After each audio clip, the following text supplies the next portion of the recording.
Here's a look at the plan in California. How would the warning system work? A network of sensors placed near fault lines detect shaking and alert nearby communities through television, radio, phone and other channels.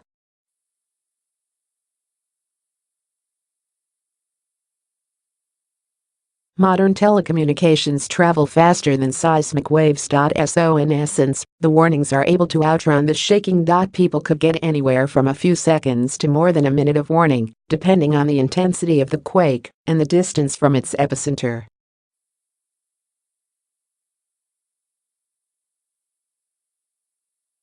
That poses a crucial caveat. If a big quake kicks off right near a city, the alerts might not do much good.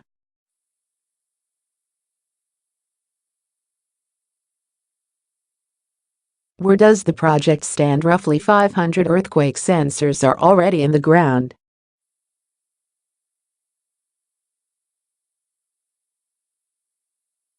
Another 500 or so need to be placed. Jennifer Strauss, from the UC Berkeley Seismology Lab, said the warning system, known as Shake Alert, is being introduced in phases.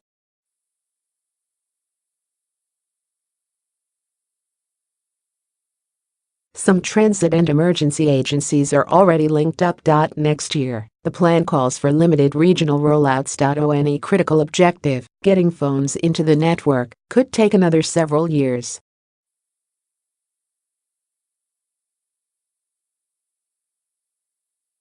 Mexico created its warning system after more than 5,000 people died in the 1985 Mexico City earthquake.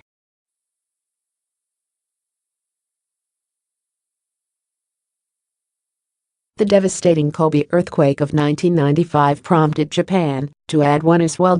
If we had a major damaging earthquake in California, we too would magically find not only the capital investment, but the will, said Ms.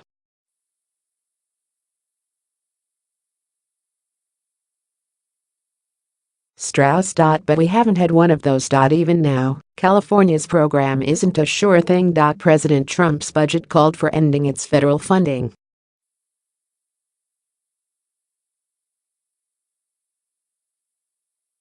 Congressional members of both parties have pushed back.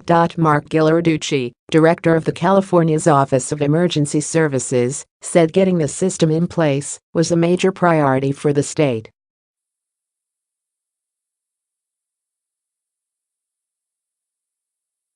It's a life-saving thing, he said on Wednesday. If you just look at the images from Mexico City, being able to get under cover and hold, get to a safe zone.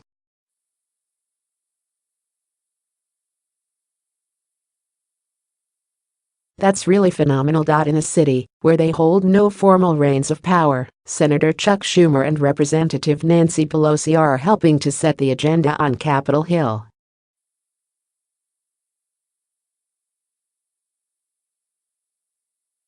The New York Times. No one gets to ignore the laws. Not even the president. California sued the Trump administration to stop construction of a proposed border wall.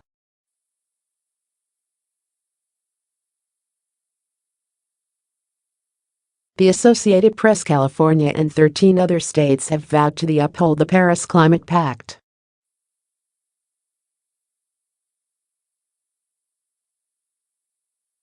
A new analysis suggests their efforts are having an impact. The New York Times. San Francisco and Oakland sued 5 oil companies over climate change, seeking billions of dollars in compensation.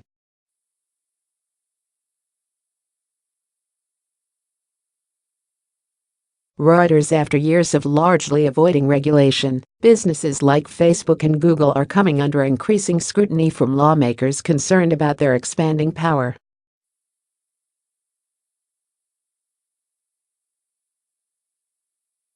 The New York Times. Some California counties set bail at $250 for people arrested on minor charges like panhandling and public intoxication.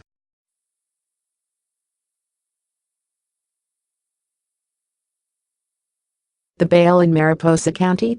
$10,000. The Guardian. A Sacramento area school board voted to allow books about transgender people to be read in kindergarten classes after an emotional debate.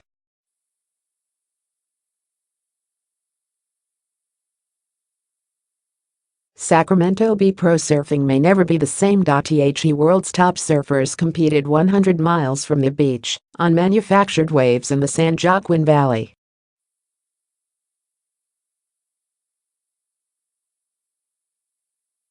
The New York Times, "That was childish. That was idiotic." The Warriors star Kevin Durant said he regretted spouting off on Twitter about his old team.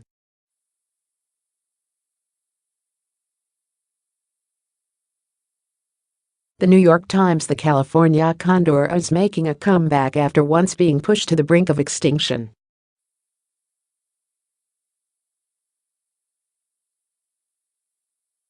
The Associated Press, "Thanks to a new breed of high-rise hotels in Los Angeles, complete with public pools and gaggles of fashionable locals, transitory spaces have become permanent hotspots."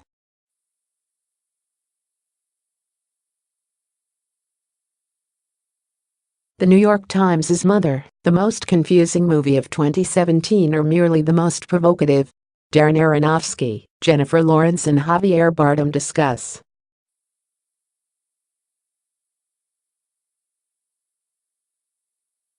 The New York Times, "Summer's just about over. If to underscore the transition, the Sierra Nevada is now expected to get its first measurable snowfall of the season."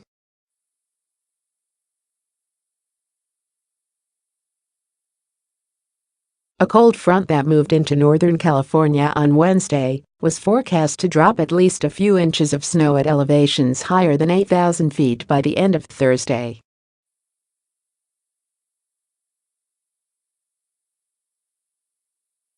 "It's just the beginning of fall. It's not even winter, so it's pretty interesting," said Evan LaGuardia, a meteorologist at the National Weather Service's Reno office.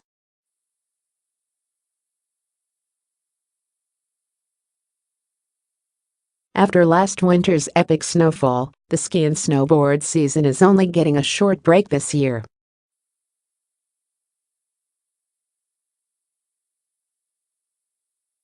Mammoth Mountain, in the eastern Sierra, plans to open its slopes on 9.9, a mere 3 months since ending its last season in early August.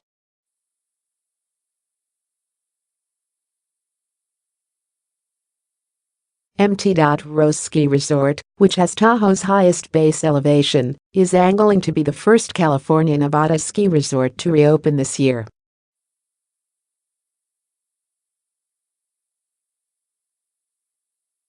California Today goes live at 6 a.m. Pacific Time weekdays. Tell us what you want to see. KatoDay@nitums.com.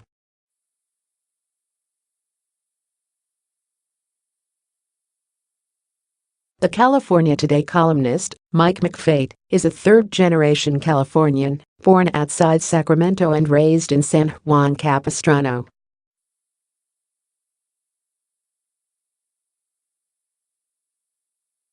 He lives in Los Osos. California Today is edited by Julie Bloom, who grew up in Los Angeles and graduated from U.